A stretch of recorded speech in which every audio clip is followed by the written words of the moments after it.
I recently got a question on Blue Sky from Mike toward a Metric America asking about exit signs in the crit room at Cornell University in Milstein Hall, the architecture building designed by OMA. Now, I devoted an entire chapter in my book about OMA's Milstein Hall to problems with fire safety and egress, but I didn't say anything about exit signs. So to answer Mike's question about whether there was an exit sign for the stair leading up to from the crit room, I walked over to Milstein Hall this morning to see what I could find. We're in this little connecting passageway from Sibley Hall's basement into the lowest level of Milstein Hall, which gets us into a corridor on the right of which we can get into the so-called crit room, and to the left of which we can get to an exit, but the exit is more than 100 feet away before we actually see a exit sign. That can't be good. And of course, there's no exit signs visible in this direction.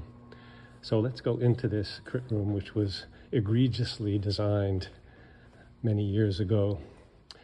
They thought that this place of assembly, which is quite large, was actually an office space that had a capacity of less than 50 people and only needed one exit. And they reached this conclusion by misunderstanding the building code. This is a college or university building which is filed under the occupancy class B, which is the same occupancy class for office buildings, but that doesn't mean that a place of assembly can be designed as if it was an office building with occupancies of one person per 100 square feet, which is what they did.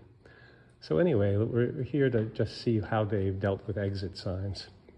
They counted only this faraway exit as the exit, and the exit itself is okay. The problem is the exit sign is way too far away.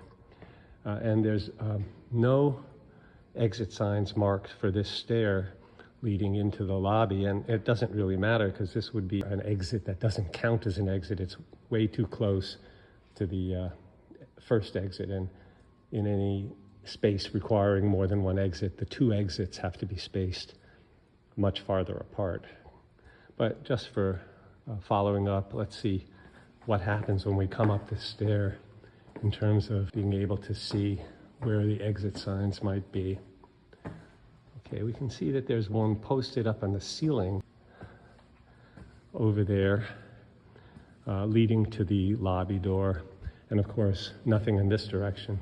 Since it's not an exit, it leads into the auditorium.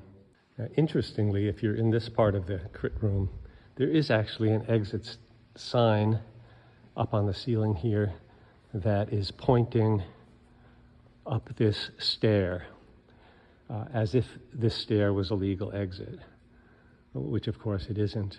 Because of my advocacy, they ultimately demolished part of the walls separating this crit room from the auditorium and created another exit here, which you can see, which means that the door to the auditorium must be open all the time.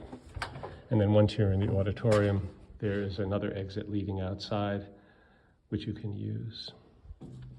Ironically, when they made this second exit, the stair, which wasn't legal before, becomes quasi-legal as a third exit, because while the building code stipulates the necessary distance between two exits in a space, if there's a third exit, it just has a very subjective kind of requirement that the third exit should be somehow spaced so that it's farther away from the other two, but it doesn't say how far away. And as we know from adjudications of points of law, once you have this subjectivity, then the code enforcement people can say whatever they like. So in principle, this could be construed as having 3 exits, which is still not enough. The space needs 4 exits based on the actual occupancy load. But anyway, that's the situation. When you're on this side, of course, there is no sign pointing up the stair, so it's just from that other direction.